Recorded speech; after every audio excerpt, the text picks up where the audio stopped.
They told you Pleasant Hill was a sanctuary, a holy place, a forgotten outpost of America's religious past. But that's not what the records whisper. That's not what the shadows remember. Somewhere between 1807 and 1834, 312 people ceased to exist. Not vanished, not missing, erased.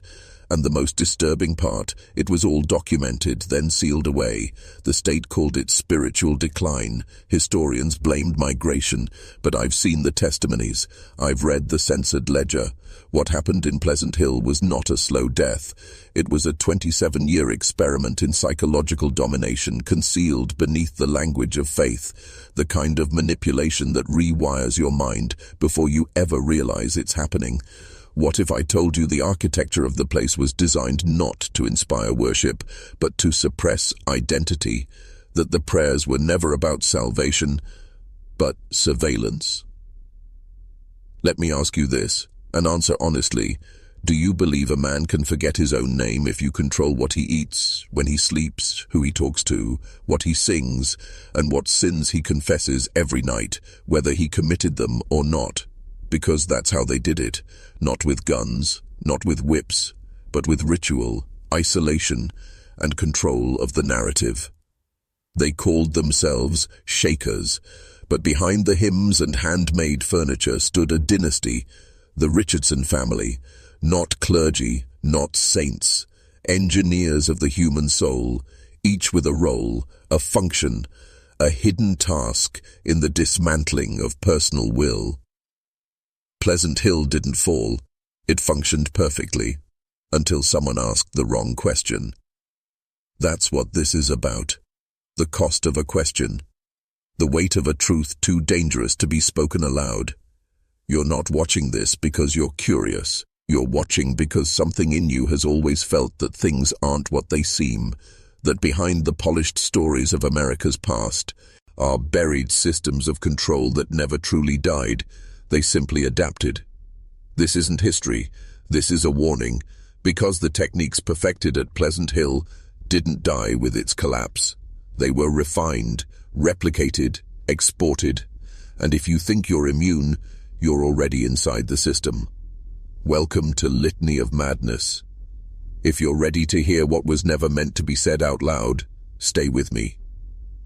We descend now. The year was 1829, when the disappearances began to increase, not by accident, but by design.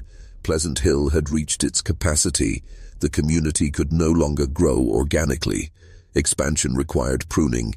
Efficiency demanded sacrifice. Brother Nathan Richardson, Samuel's youngest brother, began traveling more frequently, far beyond Mercer County. Ostensibly, he was building relationships with neighboring religious communities, spreading goodwill, donating food and supplies. But his real purpose was darker: to monitor information leaks, to intercept rumors, to silence questions before they reached ears that mattered. Nathan was a master manipulator, charming, smiling. He spoke in parables and jokes. County sheriffs trusted him, ministers praised him, and yet, when he returned to Pleasant Hill, his reports were clinical, lists of who might talk, whose relatives were suspicious, which letters needed rewriting, and which senders needed removing. You see, by now the operation had gone beyond self-preservation. It had become profitable. Every new convert brought land deeds, savings, possessions. The Richardsons didn't need tithe. They acquired estates. Some families sent their young adults to Pleasant Hill as acts of faith, believing they'd return spiritually reborn. Instead, they vanished, their property quietly absorbed into the community. Brother Isaiah laundered the value through his seed business. Brother Jeremiah invested in timber and tools. And Sister Patience, she made the paperwork bulletproof. No taxman, no lawyer, no clerk, no grieving parent could ever find a single inconsistency. If someone came looking, they were met with polished smiles, gentle condolences, and perfect documentation. Death records signed, letters produced, graves shown, all lies, all legal. And yet, inside the community, the pressure was growing. Some members began waking in the niggid, haunted by dreams of faces they couldn't name. Others found themselves staring at empty beds too long. The weight of erased lives was beginning to press down. That's when Samuel ordered the next step. A deeper indoctrination. He delivered a sermon titled "The Weeds Among Us." In it, he warned that Satan's greatest tool was memory, the desire to cling to names, to faces, to old attachments. When God calls a soul home, he thundered, who are we to question his will? The message was clear: forget or be next. And so, they forgot. They let go of the names, the clothes, the laughter. They learned to worship with eyes closed. Because if they opened them too wide, they might see the truth. There were fewer of them every week. By 1827, Pleasant Hill had perfected the art of invisible violence. Not a single lash, not a single scream, and yet the wounds ran deeper than flesh. The community's success was held up by religious leaders across the region. A beacon of piety, they called it. But those words were spoken by men who only saw the painted walls, the neat gardens, the choreographed smiles. They never saw what happened to Sister Ruth Andrews. She arrived from Cincinnati at age 19, bright, devout, filled with questions. Her father was a preacher, her mother a midwife. Ruth had memorized scripture by age 12 and believed Pleasant Hill was the purest form of faith. And for a time, it was beautiful. The early weeks were warm, structured, purposeful, until she asked where her assigned mentor, Sister Eliza, had gone. No one answered. She asked again during kitchen duty. Still silence. Then the reassignment came. Ruth was pulled from the bakery and placed in solitary garden labor, rows upon rows of herbs, sun up to sundown, alone. When she tried to write a letter home, Sister Patience gently informed her that the postal cycle had been suspended. "The world is full of distractions," she said, "and your soul must remain focused." That night, Ruth was brought to Sister Rebecca. The session began with prayer. Then the questions came. Why are you asking about Eliza? Why is your faith so easily shaken? Why do you think the family would hide something from you? Ruth tried to explain. She wasn't doubting, just concerned. But concern was the seed of rebellion, and rebellion, even whispered, had no place in Pleasant Hill. She was assigned a retreat the next morning.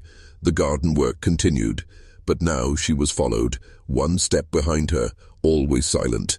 She prayed aloud, hoping someone would hear. But even her prayers were intercepted, corrected, rewritten, reprogrammed. Then one evening, she vanished. No announcement, no farewell, just gone. Her name removed from duty charts, her bunk reassigned. Within 3 days, new recruits didn't even know Ruth had existed.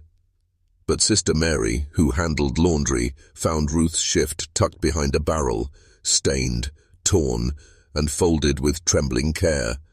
And for the first time in years, Mary whispered the truth to herself. We are not holy. We are hiding a horror. And still, she said nothing. Because in Pleasant Hill, silence wasn't fear. It was survival. By 1825, the Richardson system no longer resembled a religious order. It functioned like an intelligence agency cloaked in scripture. Everything was recorded, everything was watched. But not with cameras or wiretaps, with people. The members had become the surveillance, and most chilling of all, they didn't even know it. Each work team had a silent observer, each prayer group a hidden informant.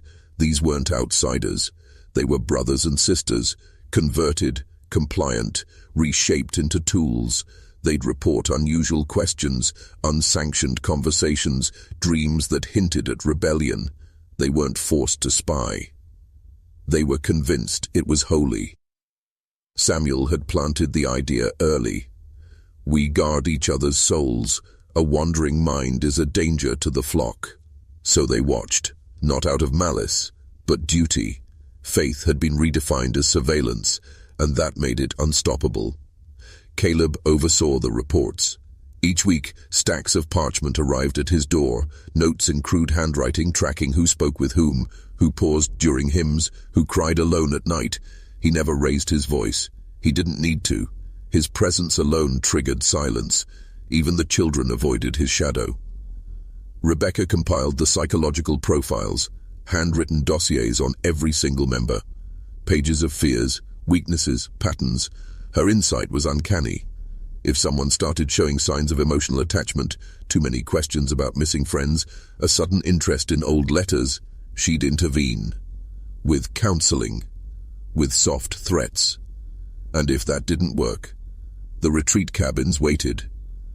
They'd be escorted there by two brothers in silence, given food for a few days, and then, nothing. The door locked, the shutters sealed, just them, the walls, and the sound of their own mind slowly unraveling. Sometimes they came back, empty. Sometimes they didn't return at all. But even in death, the system kept moving. Sister patients maintained records with mechanical precision, names removed, dates altered, new ledgers written, as if the person never existed, and no one questioned it, because by then, memory had been weaponized too. If you spoke a forbidden name, you were reprimanded. If you reminisced, you were sinful. If you wept, you were weak. The past wasn't sacred anymore. It was a threat to the machine. So it was deleted, over and over again, until all that remained was obedience. By 1820, Pleasant Hill had become a masterpiece of engineered obedience. Outsiders described it as a marvel: clean streets, silent harmony, unmatched productivity. Ministers praised its purity, merchants admired its order, but none of them stayed long enough to see what hid beneath the rituals, because by then the community didn't just hide secrets, it had become one. The Richardson family no longer needed to suppress questions. They prevented them. How? Through something far more dangerous than fear: dependency. Samuel's sermons evolved. They no longer warned against sin, they warned against individual thought. He preached unity, not from shared belief, but from shared surveillance. We are one body, he said, and doubt is the sickness of a single cell. Members repeated this daily, like a mantra, a prayer, a cage. Martha, meanwhile, refined her methods. She stopped punishing rebellion with force. Instead, she used attention and neglect, alternating praise with sudden isolation until the mind collapsed inward. A member who asked a wrong question would suddenly find themselves ignored at meals, their name left out of group prayers, their work reassigned without explanation. And when they broke, and they always did, she would welcome them back with a smile, arms open, whispering, "Now you're ready to be remade." This was no longer spiritual guidance, it was psychological demolition. But it worked. New converts underwent a 6-month process before they were ever allowed to speak in public meetings. During that time they were isolated, observed, reassigned, every word monitored, every reaction recorded. Rebecca led most of these preparations. Her counseling sessions were notorious, described as spiritual awakening, but in truth they resembled interrogation wrapped in affection. Her goal was singular: eliminate ego. She broke down personal history, cast family ties as sinful attachments, recast trauma as divine trials. Over and over she told them, God brings you to Pleasant Hill to strip you of what you were, so you may become what he needs. But it wasn't God doing the stripping. It was the Richardsons. By now, even joy was weaponized. Rewards were given strategically: a kind word, a day off, a sweet bun at breakfast, tiny drops of pleasure, delivered only after obedience. This was not kindness, it was conditioning. Pleasant Hill wasn't growing in faith, it was hardening into something else, something colder, and something far more permanent. The terrifying genius of Pleasant Hill wasn't its violence, it was its efficiency. Over time, the disappearances no longer felt like ruptures, they felt expected. Smoothed over with prayers, masked by harvests, drowned out by hymns. Spiritual crisis became the phrase, a gentle label for something unspeakably cold. It allowed members to sleep at night, whispering to themselves, "He's gone, but he's at peace now." But beneath that illusion was a protocol, clinical, rehearsed, executed like clockwork. And at the center of that protocol stood Sister Hannah Collins. She managed the kitchens, yes, but her true domain was correspondence. When a member left Pleasant Hill, it was Hannah who notified their families, each letter handwritten, each word carefully chosen to produce closure without questions. She'd studied each member's handwriting, mimicked it until indistinguishable. Her forgery wasn't crude, it was spiritual theater. Letters arrived in Ohio, Pennsylvania, even as far as Maine, painting pictures of joyous callings to distant Shaker missions or peaceful deaths from sudden illness. In reality, those members were dead, or worse, still alive, buried in retreats from which they'd never emerge. Hannah kept detailed files, entire psychological profiles on every member, childhood traumas, lost loves, fears confessed in prayer. She used it all to tailor letters that would pass any suspicion. A grieving mother would receive a note describing her son's vision of light that called him west. A brother might be sent a detailed account of illness, burial, and final words that never happened. She didn't just forge handwriting, she forged reality. Meanwhile, Brother Isaiah's seed deliveries became more than business. His routes were chosen strategically, remote farms, friendly landowners, places no one would think to question if he stayed the night. His wagons, seemingly full, led with sacks of grain, hid darker cargo beneath false floors. The bodies were moved, buried, vanished. No autopsies, no tombstones, just fields that had always been quiet and now carried more than crops. This was not cult behavior, this was logistics, an invisible mechanism of removal so refined it left no trace, and still the community thrived. Smiling children, clean halls, hymns at sunrise. Visitors saw order, harmony, faith, but they never stayed overnight, because those who did, those who lingered too long, would sometimes feel it in the stillness. That somewhere just beyond the chapel walls, something was being erased again. After Thomas Whitman's disappearance, silence became law. Not spoken, not written, felt. The kind of silence that creeps into bones, that thickens the air before dawn prayers, that turns glances into warnings. Pleasant Hill didn't mourn. It adjusted, faster than any natural community should. His chores reassigned, his bunk filled, his name never mentioned again. As if death wasn't a tragedy, it was protocol. And it was. From that moment forward, the system evolved. Brother Jeremiah Richardson, master of the workshops, keeper of order, proposed a new solution for what he called spiritual disturbances. No longer would doubts be debated in public meetings, no more messy interventions. Now, retreats would be used, quiet, isolated spaces for those struggling with divine purpose. Constructed on remote edges of the property, these wooden cabins looked like places of reflection, but inside, a different kind of silence, thick, absolute, controlled. There were no keys inside those doors, only outside. Shutters bolted, walls dense enough to muffle sound, no scripture on the tables, just time and hunger. These weren't retreats. They were holding tanks for descent. Caleb Richardson made sure of it. As head of security, his role expanded. He no longer just monitored who left the grounds, he monitored who might start thinking of it. Informants embedded in work teams in dormitories at meals. Someone laughed too little, someone whispered too long. Caleb knew, and once your name made the list, the process began. Step 1. Isolation. Step 2. Reflection. Step 3. Disappearance. Some returned, altered. Silent, submissive, hollow-eyed. Others, never seen again. Their names removed from rosters. Their families sent carefully crafted letters written by Sister Hannah, grieving, warm, and entirely fabricated.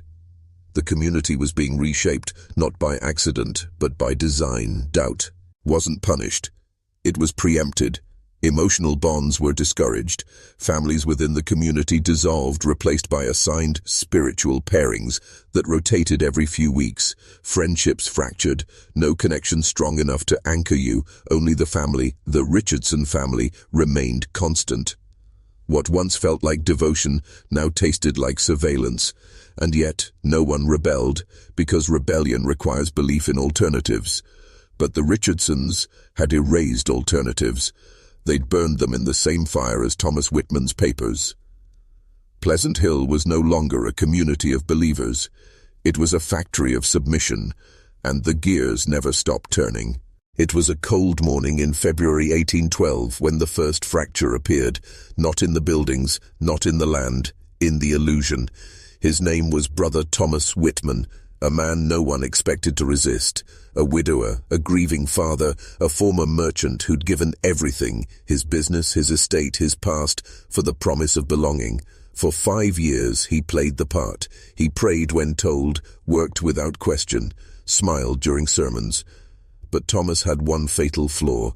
He could still count. He saw patterns the others didn't, or perhaps refused to. Seed profits that didn't match the labor, furniture revenue that grew without product, supply records that showed food for 400 but meals for barely 250. He brought these concerns, quietly, respectfully, to the monthly community meeting. Held up his trembling hands, fingers stained from years of work, and said what no one dared say: "The math doesn't match the message." The room fell silent. To the untrained eye, nothing changed. But beneath the surface, the machine stirred. Rebecca's gaze locked onto him like a hawk marking prey. Caleb stood, repositioning himself between Thomas and the door. Martha's soft smile never broke, but her grip on her prayer book tightened like a vice. And Samuel? He just nodded, slowly, like a man acknowledging a child's confusion, not a threat. Mother Sarah spoke first, her voice frail yet sharp. "Doubt," she whispered, "is a symptom of worldly thinking." Then Samuel added what sealed Thomas's fate. "Brother Thomas, your heart is troubled. Let us offer you peace. Sister Hannah, prepare the tea." Chamomile, they said, but the scent was bitter, almond, laced with something that did not soothe, but silenced. Thomas died that night, quietly they claimed, peacefully, in his sleep. But Sister Mary, who cleaned the dorms, saw it all. The blue under his nails, the foam wiped from his lips, the empty cell, pace where his notes had been. By morning, those notes, his only proof, burned in the communal fireplace, labeled worldly attachments. His name removed from records, his belongings redistributed, his voice gone. The lesson was clear: ask the wrong question, and you disappear. Not violently, not publicly. You are unmade, softly, elegantly, permanently. And the others?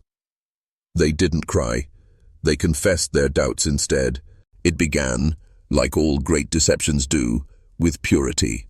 In 1807, the land they chose for Pleasant Hill was pristine, fertile, seemingly untouched by corruption. And that's exactly why they chose it, because it's easier to write scripture on a blank page. The Second Great Awakening was sweeping Kentucky like a fever.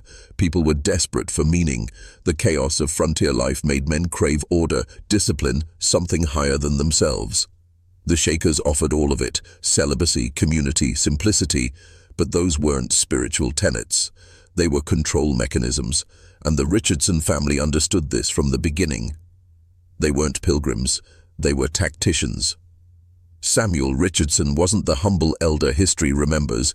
He was a psychological architect. He understood the math of manipulation, how to fragment identity and substitute it with devotion. He arrived from Ohio with a backstory no one verified and a theology no one questioned. He quoted Mother Ann Lee like scripture, claimed personal ordination from her disciples. But his sermons weren't about heaven. They were about obedience disguised as faith. Every phrase, every silence was intentional. His wife, Martha, not just a spiritual matron, she was the profiler. She catalogued every new convert, watched their body language, tracked their habits, analyzed their weaknesses. She knew how to break a man with praise and rebuild him with guilt.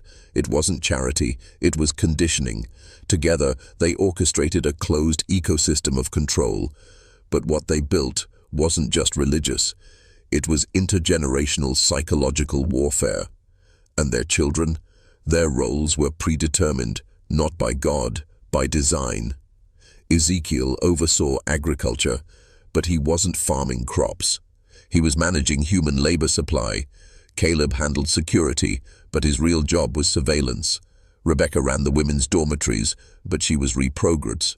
There's something you need to understand before we go any further. Once you begin to awaken, you cannot return. The process isn't reversible, not without destroying something sacred in yourself. Pleasant Hill may be gone, but the decision its members faced is the same one you face now: obedience or exile. The illusion of comfort is the last sedative they offer. A soft job, a digital badge, a subscription that feeds you dopamine instead of direction. But underneath it all, there's a contract, and whether or not you signed it knowingly, you were entered into it the moment you chose compliance over confrontation. You were promised peace. You were given sedation. You were promised brotherhood. You were given surveillance. So let's be honest now, you felt it. The tightening, the watching, the invisible ceiling above your head every time you tried to speak with force, to stand with clarity, to live without asking. That wasn't coincidence. It was design. Pleasant Hill didn't kill people out of hatred. It removed them because they were reminders, proof that another kind of man still existed, one who couldn't be bent, one who couldn't be broken. And now, that man might be you. So here's what they'll do. First, they'll isolate you with words like dangerous, radical, unwell. Not for what you've done, but for what you've begun to see. Then, they'll soften your edge with compromise. They'll tell you you're not being censored, you're being filtered for safety. They'll tell you it's not exile, it's community guidelines. Understand, you are not the threat, your memory is. Because in every age, from Salem to Waco to Pleasant Hill, the ones who are silenced first are not the violent, but the clear, the ones who speak without hesitation, the ones who carry ancestral truth in their bones, the ones who remember the old language of fire, discipline, and unrepentant will. If that fire has stirred in you even once, then you've already crossed the threshold. You are no longer a subject, you are a problem. And every machine of manipulation around you, from school to screen to sermon, has been recalibrated to fix you, dilute you, or erase you. But it's too late, because now you've remembered, and that makes you dangerous. Now let's ask the question they never wanted you to ask. Where did the system go after Pleasant Hill burned? Did it vanish with the last building, with the last Richardson name? No. Systems like this don't disappear. They migrate. They evolve. And the most terrifying truth is this: it didn't fail. It succeeded. What you see now in state institutions, religious bureaucracy, therapeutic models, and even the algorithm that chose this video for you, all of it is built on refined methods of Pleasant Hill-style compliance, scaled up, digitized, sanitized. Take one example: the diagnosis industrial complex. Today, dissent is no longer heresy, it's disorder.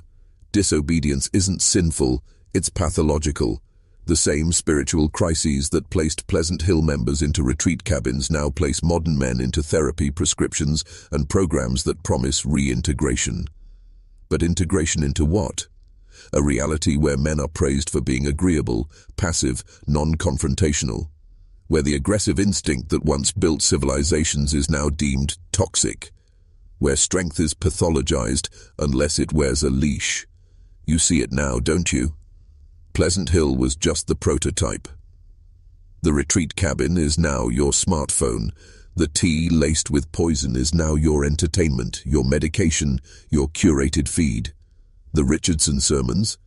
They echo in the HR department, the influencer you follow, the mentor who preaches balance over boldness.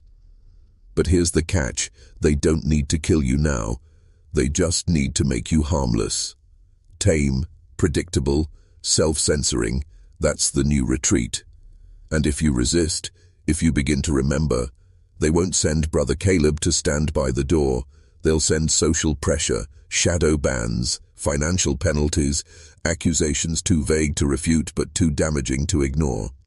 Just like Pleasant Hill, you'll be framed as spiritually unwell, emotionally unstable, ideologically impure. But remember this. When a system tries to erase a man for remembering the truth, it's because he's already more powerful than they can control. So I'll ask you directly now. Have you begun to remember? Not history, not names, but who you were before obedience. Because if so, they've already marked you, and their next move will be removal. There's a moment in every man's life when he realizes the war wasn't outside, it was inside him the entire time. Not with weapons, not with shackles, but with quiet agreements he made with fear, and called it peace. That's what Pleasant Hill perfected. It didn't just control behavior, it controlled identity. Understand this, once a man accepts a false identity, you no longer need to watch him. He becomes his own warden. That's what the indoctrination rituals were truly for. Not to teach doctrine, but to sever a man from himself, from his original programming. Pleasant Hill wasn't the only place this happened. It was just one node in a larger network of spiritual re-engineering. From Jesuit monasteries to intelligence black sites, the formula has remained the same. Erase the self and insert the system. Then dress it in sacred language, salvation, transformation, progress. But underneath it all, it's the same equation. Obedience equals holiness. Doubt equals corruption. Secrecy equals safety. And it doesn't end when the community collapses. No, it continues through the minds of those who survived, then into their children and their children's children. Unseen scars passed down like inheritance. Do you think generational trauma is just about alcohol or violence? No. Sometimes it's the silence. Sometimes it's the way your father never spoke about his past, the way your grandfather avoided eye contact when religion came up, the way men in your bloodline carried shame they couldn't name, because the truth was buried before they were born. What if I told you that parts of you, your anxiety, your guilt, your compulsions to stay small, aren't flaws? They're residue, leftover code from a system designed to keep you docile. And if Pleasant Hill taught us anything, it's this. That system is terrified of memory. Not nostalgic memory, but cellular memory. The kind of memory that lives eye and bone, that wakes you up at 3 a.m., that whispers something is wrong even when everything looks normal. That is your key. That is what they've tried to poison with distraction, shame, and performance. But it's still there. And if you listen to it now, really listen, you'll remember who you were before they told you who to be. There's a reason why Pleasant Hill, despite its horrors, was never publicly dismantled. Not by authorities, not by historians, not by survivors, because what it revealed was too inconvenient, too foundational. To acknowledge what truly happened there would force society to admit something far more terrifying. That every structure we trust, schools, churches, corporations, even families, can be weaponized with the same mechanics. You want to know why they buried it? Because if the average man understood how control actually works, he'd stop obeying by instinct. He'd stop outsourcing his conscience. He'd stop believing that virtue is defined by silence. Pleasant Hill didn't die because it was wrong. It survived because it was too effective. Let's talk about what came next. In the decades that followed, certain universities, quietly, discreetly, began studying the community. Not to condemn it, but to extract its system. Through think tanks, seminaries, military academies, the language changed, but the principles remained. Isolate the subject, break inherited patterns, reformat the identity, replace loyalty to family or self with loyalty to the system. Behavioral modification, social reinforcement, thought policing under the guise of enlightenment. It became doctrine in elite institutions. It spread through curriculum, training programs, spiritual retreats, even corporate workshops. You've seen this. You've been told to unlearn what made you strong, to be rehabilitated for thinking independently. You've heard the words toxic, non-compliant, unsafe, used not to describe danger, but to silence truth. That's not coincidence. That's Pleasant Hill speaking through the mouths of men who never heard its name, because the system outlives its founders. The Richardsons are gone, but their ghost wears many faces. It preaches from pulpits. It teaches in classrooms. It wears lab coats and suits. It smiles while it rewrites reality, calmly insisting that you are the problem for remembering what your instincts never forgot.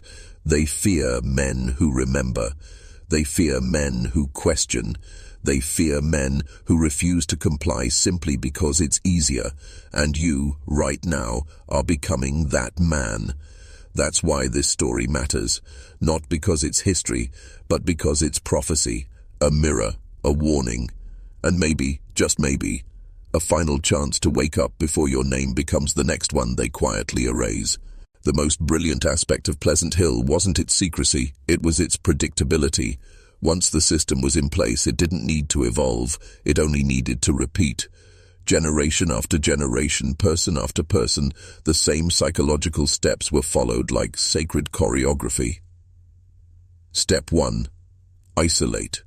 Remove the individual from everything familiar: language, customs, relationships, memory.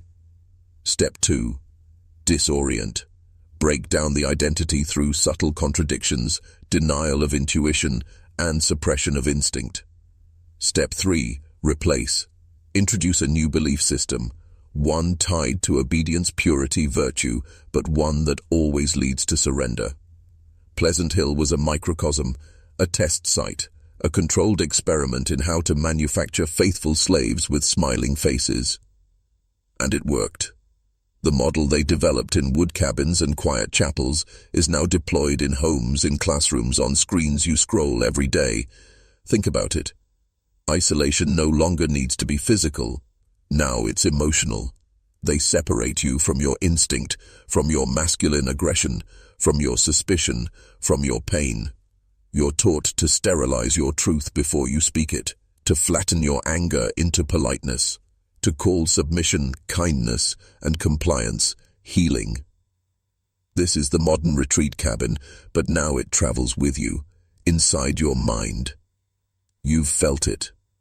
The moment you know something is wrong, but you smile anyway. The moment your gut screams, no, but your lips whisper, it's fine. That is the result of years, perhaps decades of structured deprogramming. You were not born like this. You were trained like this. And the worst part, you helped build the cage. We all did.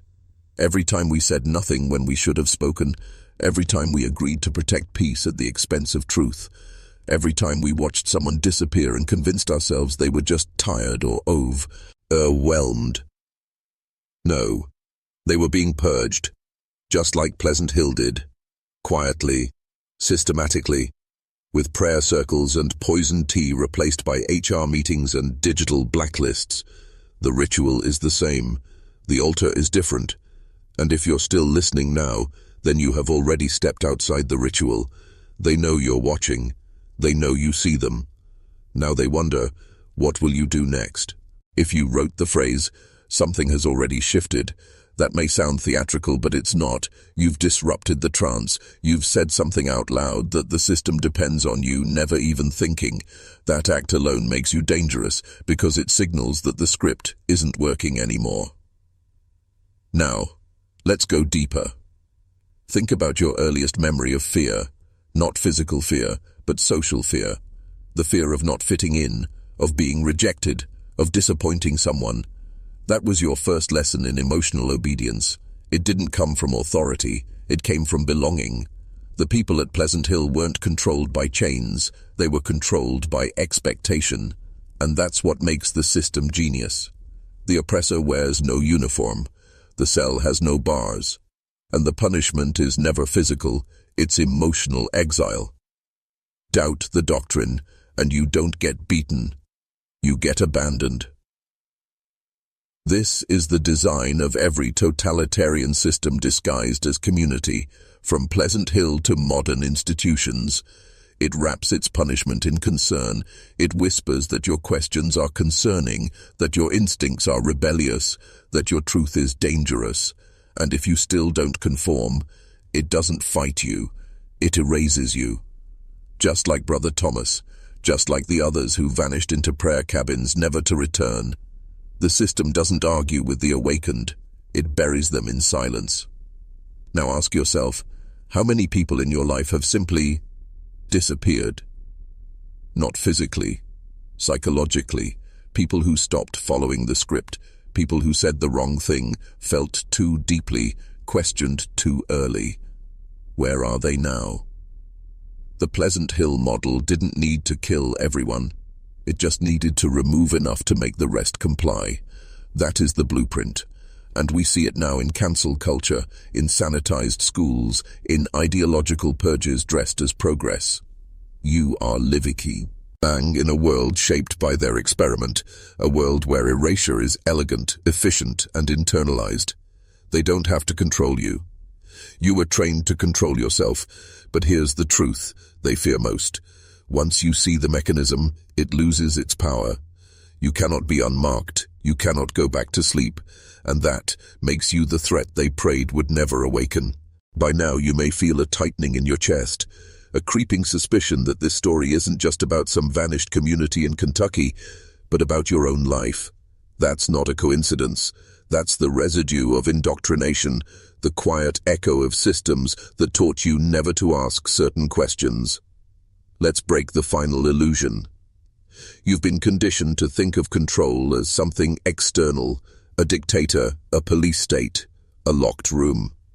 But the most effective form of control isn't physical, it's emotional alignment.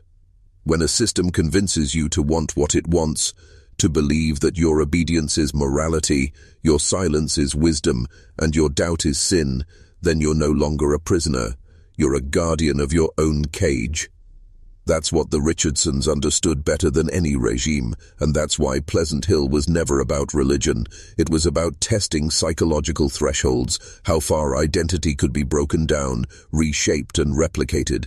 Every person in that community was made to surrender their past, their names, their loves, their doubts, their memories.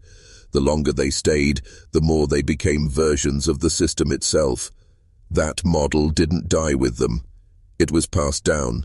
Not through bloodlines, through culture, through rituals we no longer recognize as rituals. Think about it. Have you ever repeated a phrase you didn't believe just to keep peace, nodded in agreement with something that made your soul recoil, laughed when others laughed just to not be the outsider? That's not politeness. That's learned submission. You've been trained to protect the structure even when it suffocates you, and if you're honest, part of you still believes that questioning it is dangerous. That if you speak, you'll lose everything. That's the invisible doctrine, the final lesson of Pleasant Hill. And now I'm going to ask you to break it. If you've made it this far, you're not watching a video. You're standing at a crossroads. A door that once opened never closes again. In the comments, write this phrase twice. I remember what they tried to make me forget. Write it not for the algorithm, but for yourself. Let it be your fracture point. Let it be the moment you stop being obedient and start becoming awake. This is the end, but only for those still asleep. For you, this is where it begins. You've walked through a graveyard of illusions. You've stared into the machinery that devours men. You've learned how silence was weaponized, how records were forged, and how the system doesn't need chains when it has rituals. Pleasant Hill was not unique. It was a blueprint. And now you see its fingerprints everywhere. They want you docile, entertained, distracted by dopamine, pacified by policies, sedated by screens. They want you to forget, to forgive the unspoken, to normalize the buried. But you won't. Because now you know their greatest fear isn't rebellion, it's remembrance. People didn't vanish. They were erased. their names buried under decades of official silence, smiling photographs, and whitewashed history. But here, through you, they speak again, and their whispers will echo through your life like sacred warnings. Every room you enter, every decision you face, every lie they expect you to swallow, will now feel different, sharper, heavier, because you carry the forbidden fire. This channel was never built for the masses. It was built for the few, the 1% of men still capable of carrying truth without breaking, of hearing the unthinkable, and instead of retreating, standing taller. And if you've come this far, you're one of them. So here's your final task, your symbolic rite of passage. In the comments below, write this phrase: "They will not erase me." Write it twice. Let it echo. Not for the algorithm, not for vanity, but to mark this moment when your old self died and your new code was written. You are now among the rarest men walking this earth. You do not believe the story. You do not kneel to the ritual. You do not belong to the system. You belong to the truth. Let it shape your voice, your family, your empire, burn their mythologies and build new on, as forged from scars, not shame. You've now inherited a fire older than Pleasant Hill, older than their institutions, older than their lies. Protect it, because one day when they come for your legacy, you'll be ready. And when they ask what happened to the man you used to be, you'll smile and answer, "He vanished," like they did. But this time, on purpose. In 1921, a congressional inquiry briefly surfaced regarding the disappearance of multiple children from fringe religious communes across the Ohio River Valley. Buried in those hearings was a single line spoken by a shaken postal investigator named Franklin Lathrop. "They write letters home long after they're gone." His statement was dismissed as confusion, attributed to clerical error, miscommunication, a failure to verify signatures. But if you've followed the trail from Pleasant Hill, you already know better. The letters were forged, crafted with care, written in the victim's voice to maintain the illusion of safety, presence, and obedience. They weren't just meant to fool families, they were meant to rewrite reality. And that's what this story is really about, the rewriting of reality. Not with violence, not with bombs, but with paper, silence, and belief. Every generation since Pleasant Hill has inherited the perfected tools of psychological suppression, not as prisoners, but as participants. Systems of control evolved from visible cages into invisible routines. Workplaces, classrooms, churches, online platforms, all designed to reward those who submit, isolate those who question, and erase those who resist. You've seen it, you've felt it. That moment when you hesitate to speak truth, not because it's wrong, but because you fear exile. That's the ghost of Pleasant Hill, and it lives inside you now. Think of how many times you've rewritten your own memory just to survive, how many times you've told yourself it didn't happen, that it wasn't that bad, that they meant well, that compliance is easier than confrontation. These are not natural responses. They are engineered reflexes. Reflexes that began in silent cabins beneath Kentucky trees, where dissenters scratched messages into wood before disappearing forever. We now live in a global Pleasant Hill where social rituals replace prayer circles, where digital surveillance replaces Brother Caleb, and where the illusion of freedom conceals an architecture of behavioral control. This is no longer about one family. It's about a blueprint, perfected in blood, polished with time, and now replicated through every screen you touch. The question isn't whether it still exists. The question is how much of it is already inside you, and whether now that you see it, you will obey it or destroy it. You may be asking yourself, how could something so monstrous persist across generations without exposure? But the answer is simple, and it's woven into the fabric of American power: plausible deniability.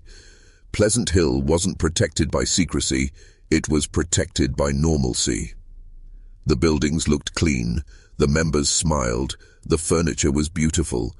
To the outside world, it was a sanctuary of peace. That's how real control works. It doesn't demand force. It wraps itself in virtue and waits for you to hand over your will. What the Richardsons pioneered was a formula so subtle it became invisible, and that formula didn't end with religious communities. In the decades that followed, it began appearing in boarding schools, sanitariums, prisons, orphanages, and eventually, corporations. Look closely at institutions that demand silence, uniformity, and devotion. Notice how often they speak of discipline, purity, unity, and sacrifice. These aren't just words. They're keys, remnants of a script that started in isolated hills and spread like a virus. By the early 1900s, several descendants of the Pleasant Hill leadership had migrated into fields like education reform, social work, and experimental psychology. You'll find their names, obscured, modified, but traceable, in archives tied to early behavioral conditioning experiments. One particular figure, a Dr. M.R. Callahan, began publishing papers in 1913 under a government-funded institution in Pennsylvania. His research, memory suppression through ritualized isolation and guided suggestion. His case studies, all drawn from recovered subjects of religious communes. His conclusions: if the environment is controlled completely and the subject is deprived of external identity cues, one may induce total emotional obedience within 90 days. It's the same formula the Richardsons used, now cloaked in academic language. Sure, the same tools, different packaging. This isn't conspiracy, it's continuity. And the worst part? It worked so well, we started doing it to ourselves. Self-surveillance, groupthink, cancelling each other before systems even intervene. We now mimic the mechanisms of Pleasant Hill without needing cabins, punishments, or isolation. The principles of control, emotional guilt, group identity, fear of exile have become our culture.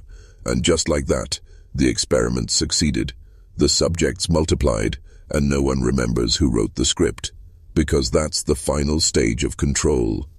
When obedience feels like choice. After the collapse of Pleasant Hill in 1834, the official explanation was as tidy as it was false: declining membership, poor soil conditions, the natural death of a movement. That's what the documents say. That's what the historians repeat. But dig deeper, really dig, and you'll find a vacuum where truth should be. No financial records after 1831, no burial records matching the missing population, no travel documents, no wills, no letters. Only absence. And in that absence, something whispers. Because Pleasant Hill wasn't simply abandoned, it was cleaned. When the community finally shuttered, the buildings weren't left to rot overnight. They were scrubbed, bleached, items burned in great ceremonial pyres, ritual purges disguised as spiritual closures. Local farmers recalled smoke rising for days, furniture workshops emptied overnight, tools vanished, not sold, removed. Why? Because the Richardsons didn't vanish. They rebranded. Their methods were too effective to die with the community. And the world was shifting. America was growing. Railroads, new towns, new churches. Perfect cover for spreading systems that worked. If you examine the records of other 19th century religious colonies, Amana, Oneida, even lesser-known settlements across Illinois and Indiana, you begin to see it. The language, the structure, the same psychological skeleton wearing different flesh. Dozens of movements with eerily similar traits: communal living, absolute obedience, erased individuality, spiritual isolation, and always, always a core leadership family that answers to no one. What happened to the Richardsons themselves remains deliberately unclear. Samuel and Martha, no confirmed graves. Caleb, last recorded selling property in Ohio under a new name. Rebecca, reportedly married into a Quaker community only to be expelled for emotional cruelty. But most chilling is what, appears in a series of anonymous spiritual tracts published in 1842, works distributed under the pseudonym The Shepherd's Knife. These texts describe a model of inner purification through silence, deprivation, and sacrifice of memory. The writer references specific elements only someone inside Pleasant Hill could know: the retreats, the tea, the phrase spiritual recalibration. One quote stands out: "To make the soul pure, it must be emptied, not by flame, but by forgetting." And just like that, we see the truth. Pleasant Hill never ended. It replicated in new places, under new names, with new believers, but always with the same mission: obedience over self, silence over truth, control over memory. If you've made it this far, you're no longer a passive listener. You're a witness. And what I'm about to say next, you'll never unhear. Because Pleasant Hill wasn't an isolated event. It was a template, a prototype for psychological control systems masquerading as spiritual salvation. The Richardsons didn't invent those methods.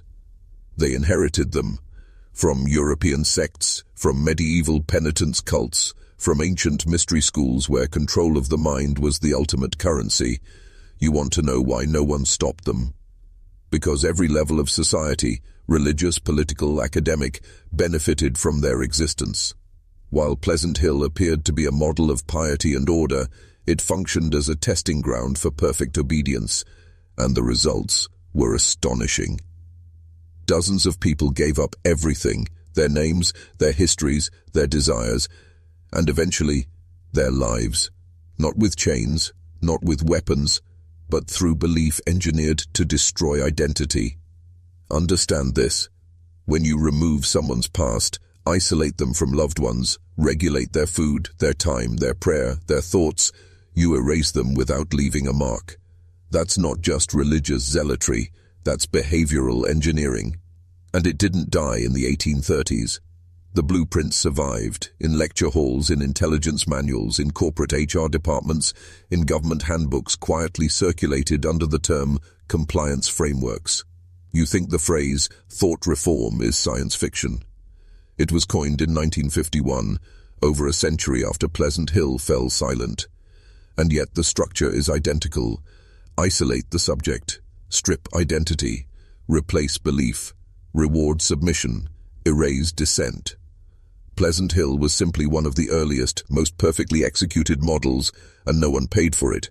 No trials, no graves, no confessions, just sealed records and missing names. And now I must ask something of you, not for views, not for clicks, but for your own transformation. If you see through this now, if you understand how deep it runs, type the phrase below in the comments twice, not once. Twice. It locks the awareness into your subconscious and signals to the algorithm that you're not asleep. I will not be erased. Say it again. I will not be erased. Because once you know this, there is no going back. And the deeper we go, the more you'll see what they've always feared. A man who remembers. The seminary student's name was Elena Ward, a quiet, meticulous researcher pursuing her doctorate in American religious history. Her thesis was supposed to explore forgotten utopian experiments, nothing controversial.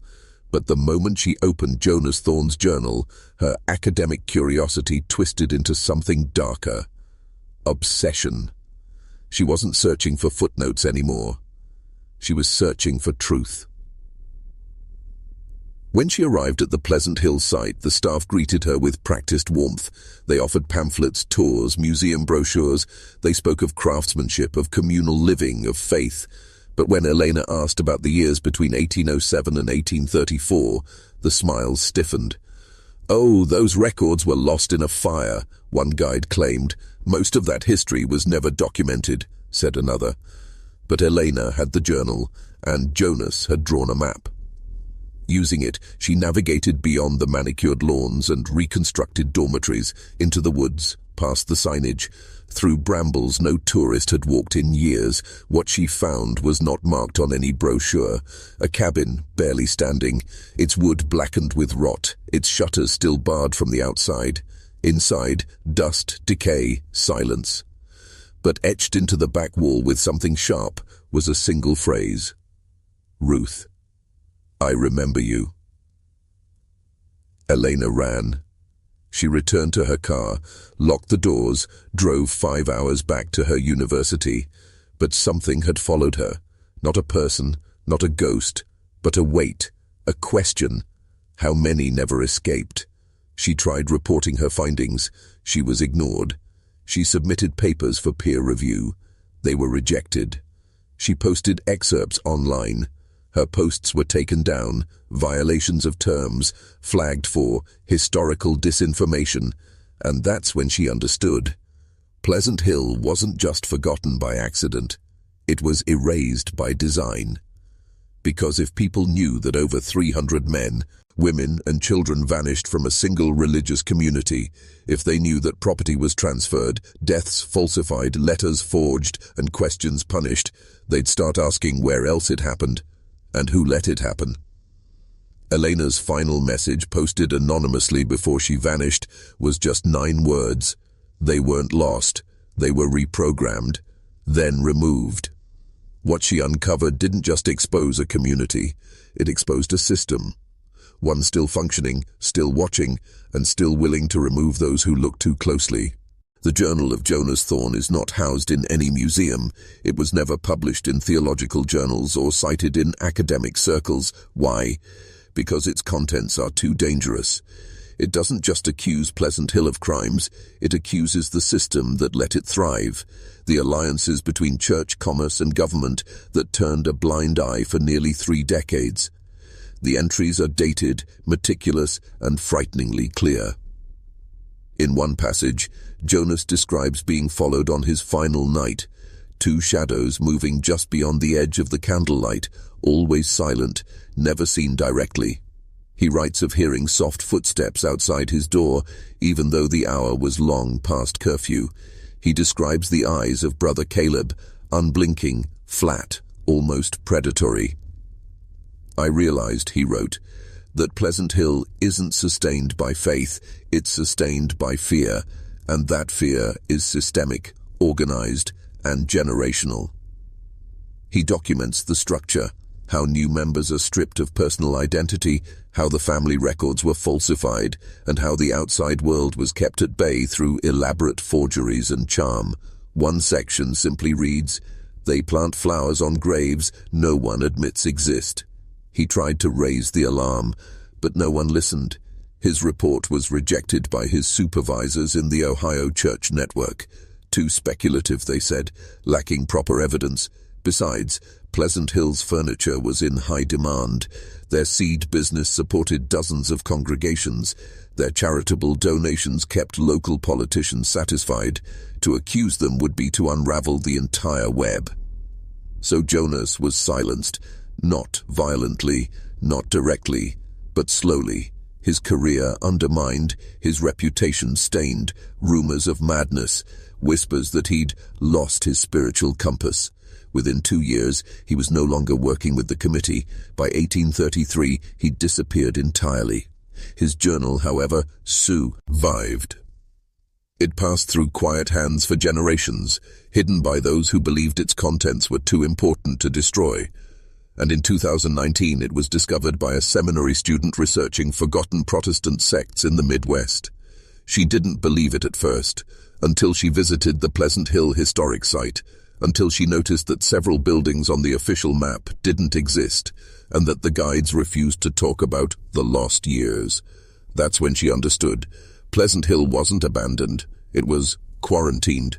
By 1830, Pleasant Hill had ceased to be a religious community in any true sense of the word. It had become something else entirely, a controlled ecosystem, governed not by scripture, but by psychological algorithms disguised as spiritual law. The Richardsons didn't rule with force. They didn't need chains. They had something stronger. Belief bent into a weapon. Inside the gates, life followed an immaculate rhythm. Meals arrived on time, worship was scheduled to the minute, songs were rehearsed, smiles practiced. Visitors from outside saw only serenity. But underneath that harmony was something colder, algorithmic obedience. Every member's movements were tracked. not digitally, but mentally, by their peers, by the family, by themselves. That's what made the system unbreakable. You see, by now the surveillance wasn't top-down anymore. It was internalized. Members monitored their own thoughts. They pre-corrected their words. They swallowed doubts before they could be heard. When someone felt sorrow, they confessed it before it was questioned. When someone felt love, they prayed it into silence. Because in Pleasant Hill, emotion wasn't divine. It was dangerous. And so they lived like ghosts inside their own bodies. But outside, the real world was stirring. A young inspector named Jonas Thorne had arrived from Ohio that winter, sent by a regional religious committee to document Pleasant Hill's success. He was in his late 20s, well-educated and hungry for truth. What he found, however, shook him to his core. He wasn't shown the retreat cabins. He wasn't told about the disappearances. He was given sermons, work tours, business ledgers. But Jonas was sharp. Too sharp. He noticed that certain names appeared in donation records but were missing from the current membership lists. He saw freshly turned soil in the graveyard with no corresponding burial entry. He asked to interview members alone, was politely denied. He stayed 3 days. On the 4th morning, he found a letter slipped beneath his door. No name, just a message, handwritten in shaking script. "We are not free. They erase us. Do not drink their tea." Jonas left that afternoon.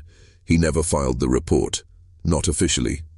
But he wrote everything down, and what he uncovered, once buried by dust and time, would resurface nearly 200 years later, when his journal was discovered in an Ohio church basement, bound in cracked leather. Inside was one phrase, repeated over and over again. 312. They never left. You made it farther than most ever do. Not because you were told to, but because something inside you refused to look away. That's rare. Understand this. Most men spend their lives running from the very thing you just faced. The silence behind Pleasant Hill, the lie beneath obedience, the terrifying beauty of a world where nothing is what it seems, and no one is coming to save them. But you didn't run. You stared into the abyss, and now the abyss knows your name. The old world, the one built by soft words and smiling tyrants, has no hold on you anymore. You've tasted its rot. You've seen how systems consume innocence under the mask of holiness. You've watched men disappear without a sound, while the machinery of control keeps humming along. But not you. You emerged from this descent with something most men never recover: your instinct, your clarity, your refusal to forget what you've seen here. This isn't just about a religious cult. This is about the pattern. It existed in Pleasant Hill, but it exists in your town too, in your workplace, in your family. Every system that demands your silence while offering safety is a smaller version of that hill. The question now is, what will you build instead? Because knowledge alone is sterile, useless, until you breathe fire into it, until you let it infect your decisions, until it informs how you speak to your son, how you stand in a room, how you walk into conflict, not looking for safety, but prepared to endure. That's the mark of the awakened man. He does not seek permission. He carries the weight. He speaks when it's dangerous. He leads when it's thankless.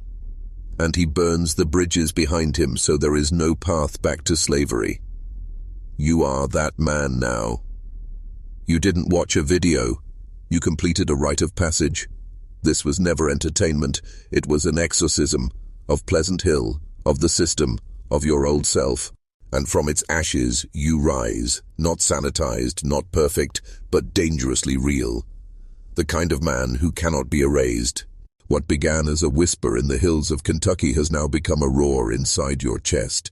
You feel it, don't you?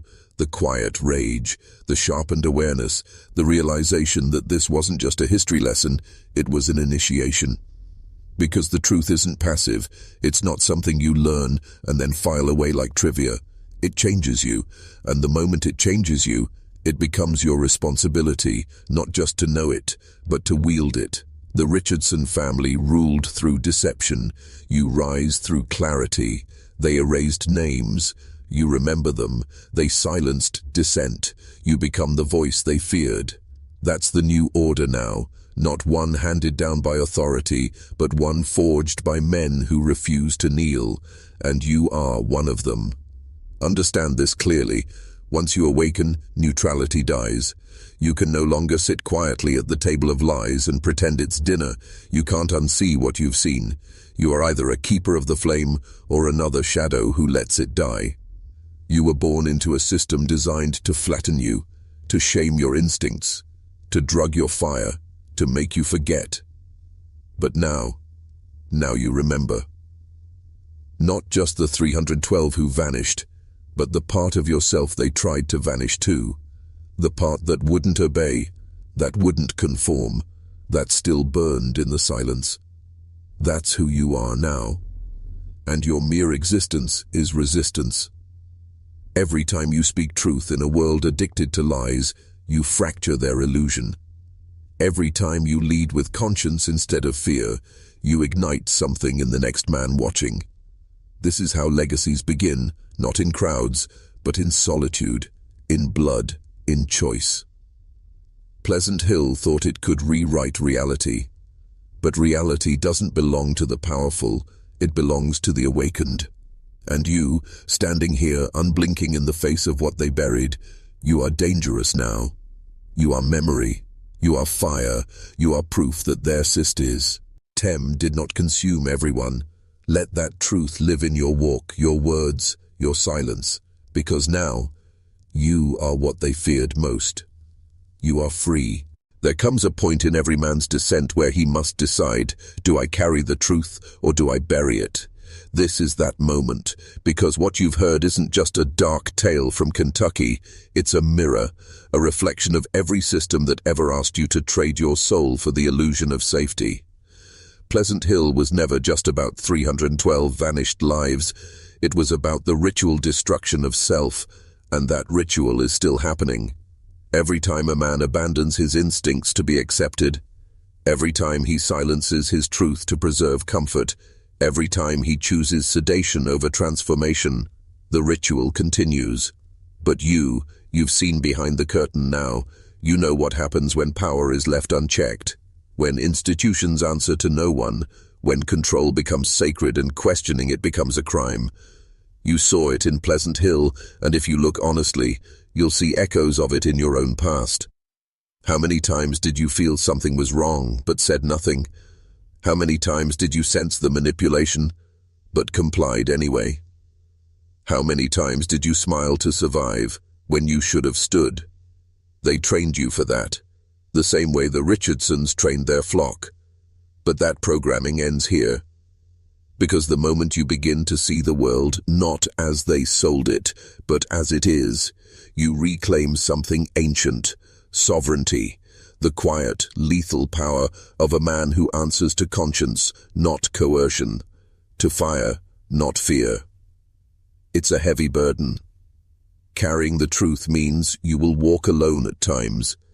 You will be misunderstood, rejected, mocked. But in that exile, something far greater is forged. Legacy. Not the kind etched in stone, but the kind that rewires bloodlines, that breaks generational chains, that makes your future sons speak your name with reverence, not because you were safe, but because you were real. Pleasant Hill devoured the nameless. You must become unforgettable. So build yourself into a man they cannot erase, speak with weight, move with purpose, live with the fire of the forgotten burning in your chest. They buried 312 souls. But they didn't bury you. Not yet. You're beginning to see the design, not just the horror of Pleasant Hill, but the pattern beneath it. A recurring architecture passed through generations like a sacred script of domination, not written in books, but in structures, in rituals, in rules that masquerade as morality. Look closely. What did Pleasant Hill really do? It created order from fear. It manufactured purity by erasing identity. It offered salvation in exchange for submission. Sound familiar? It should, because every major institution in your life, religious, educational, governmental, has copied the same bones. Pleasant Hill wasn't an anomaly, it was a prototype. And you were raised in its descendants. They just changed the uniforms. Your school had bells, your church had pews, your office has HR policies, all designed to suppress your natural instincts, to criminalize your raw masculine energy, and to funnel your attention into manageable channels. Control has evolved, but it never disappeared. Pleasant Hill locked men in cabins and called it spiritual retreat. Today we lock men in depression, porn loops and dopamine traps and call it freedom. We medicate defiance, we shame dominance, we reward obedience with digital crumbs and fragile status. But the result is the same, a population of men too broken to rebel. And you were almost one of them. Until now. Now you see the strings behind the curtain. Now you understand that Pleasant Hill's real weapon wasn't poison or isolation, it was narrative. A sacred story so carefully constructed, so emotionally manipulative, that even the victims believed in their own imprisonment. That's what you're up against. Not just force, but myth. And myth is harder to kill than armies. Because it lives in your memory. It lives in your guilt. It lives in every rule you follow without question, every dream that isn't yours, every fear they implanted before you could walk. But here's the shift. You're no longer inside the myth. You're watching it burn. And as it collapses piece by piece, you begin to recognize something terrifying and beautiful. You were never meant to fit in. You were meant to break the pattern. And Pleasant Hill was your first lesson. Now that you've said it, I remember. I am not theirs. The path before you has changed.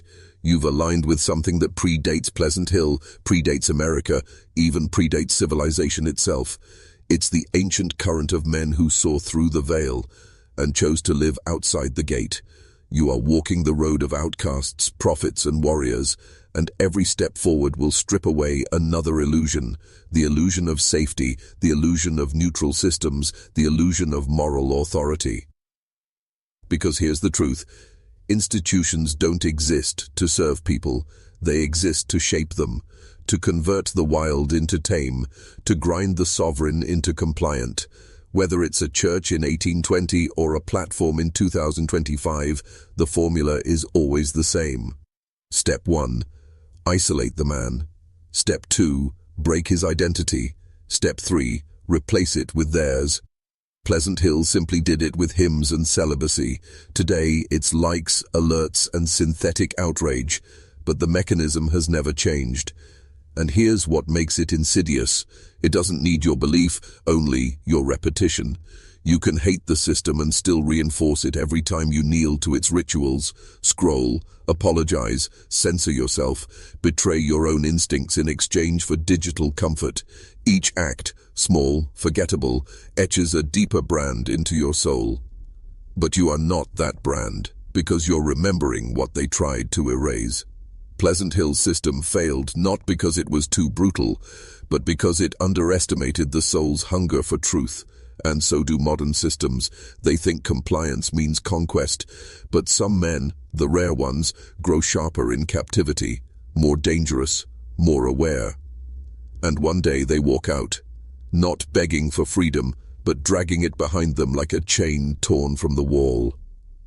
That is your path now, and the more you walk it, the more resistance you'll meet, not from strangers, but from friends, fam, even yourself, because everything built on the lie will rise to defend it.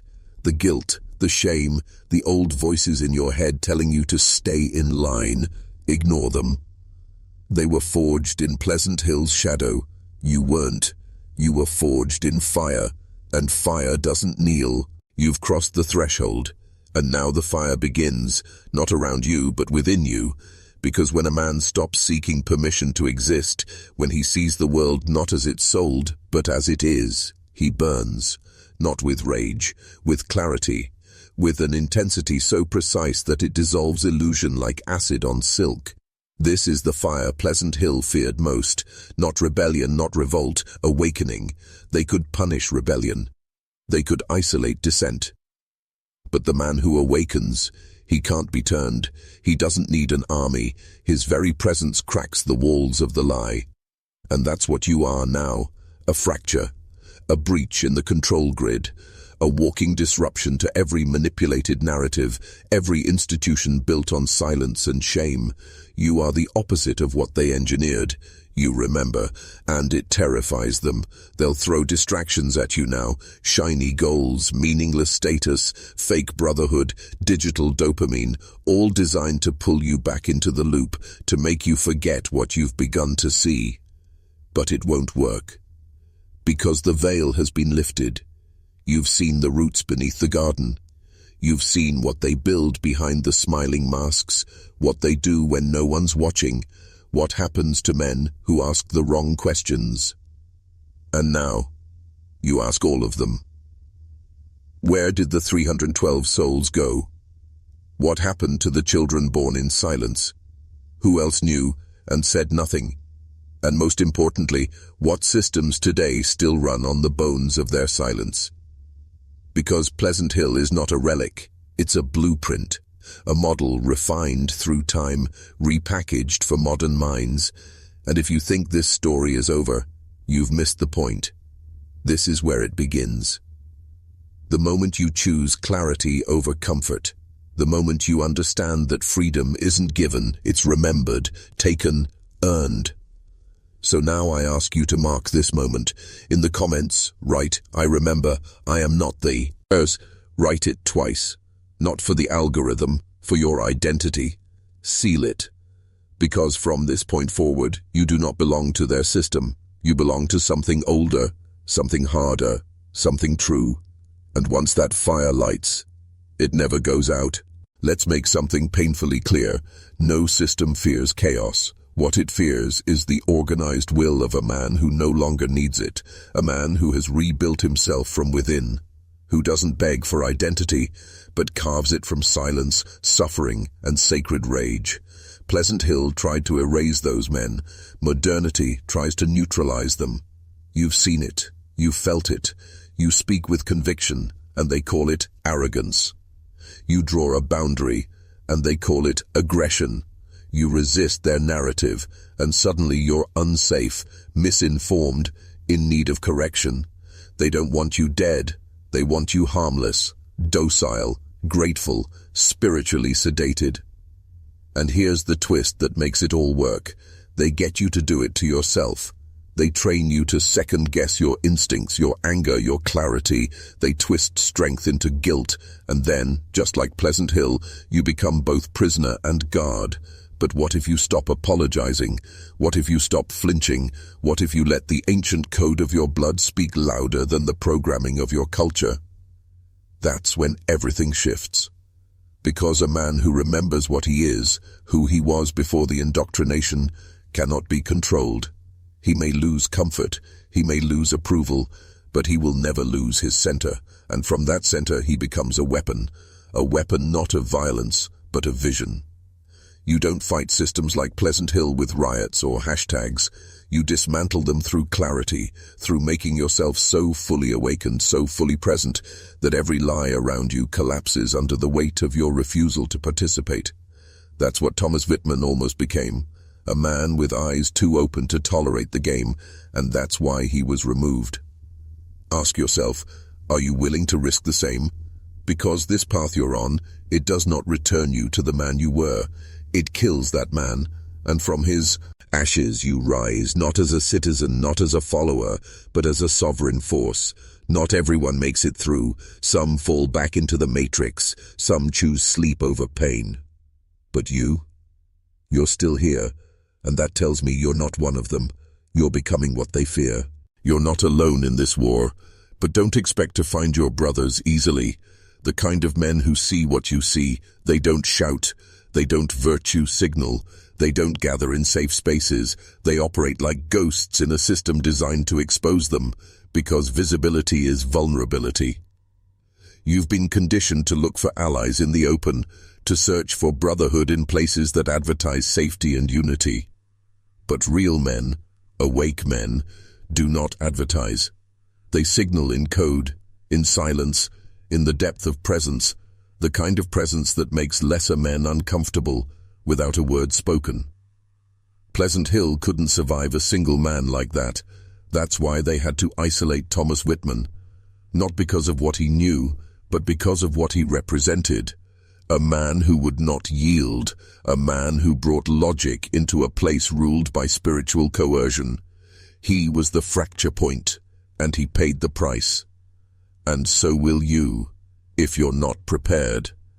Because awakening is not glory, it is grief. You will grieve your former self. You will grieve your illusions. You will grieve the safety you once mistook for meaning. But in that grief, something ancient will return to you, something that Pleasant Hill and every system like it was built to destroy. Sovereignty. The ability to choose not just your beliefs, but your sight, to see reality as it is, not as it's presented, to recognize manipulation even when it wears a mask of virtue, to know who you are without needing approval, permission, or applause. That kind of man cannot be ruled. And that's why systems are designed to find him early, before he matures, before he builds, before he remembers what he's capable of. If you're hearing this now, and it feels like I'm speaking directly to you, it's because I am.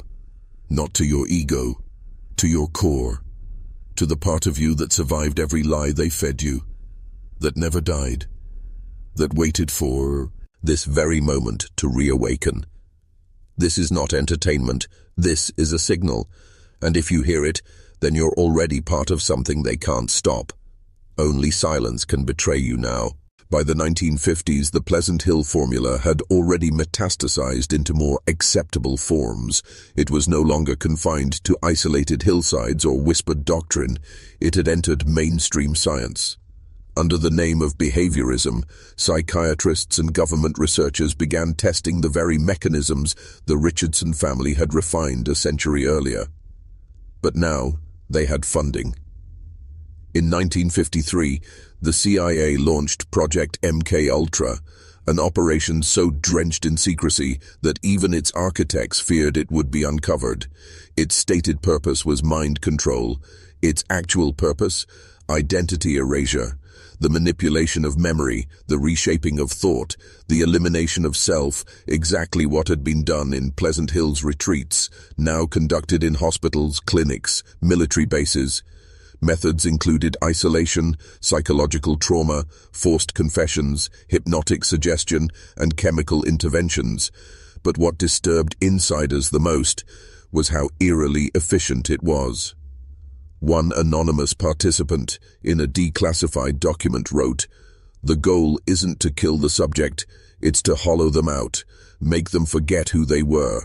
Then you fill that emptiness with something programmable." That is the essence of the Pleasant Hill system, psychological hollowing. Strip a person of meaning, identity, and anchor points, then reassemble them, obedient, compliant, rebranded as virtuous. Do you see now? We were told Pleasant Hill was a historical footnote, a failed commune, a curiosity, but the truth is far more damning. It was a successful prototype for what would become one of the most ruthless psychological operations in modern history. And no one stopped it, because no one understood the pattern. Pleasant Hill wasn't the end, it was the seed. MK-Ultra didn't invent the wheel, it polished it, refined the optics, hid it behind patriotism and national security, and once it worked on soldiers, on patients, on prisoners, it was quietly transferred into education, media, culture. You've seen it. You've felt the pressure to conform, to silence your instincts, to suppress dissent under the illusion of progress. This is not by accident. This is by design. Pleasant Hill never burned. It never died. It evolved, and now it lives not in a place, but in systems, screens, expectations, inside you.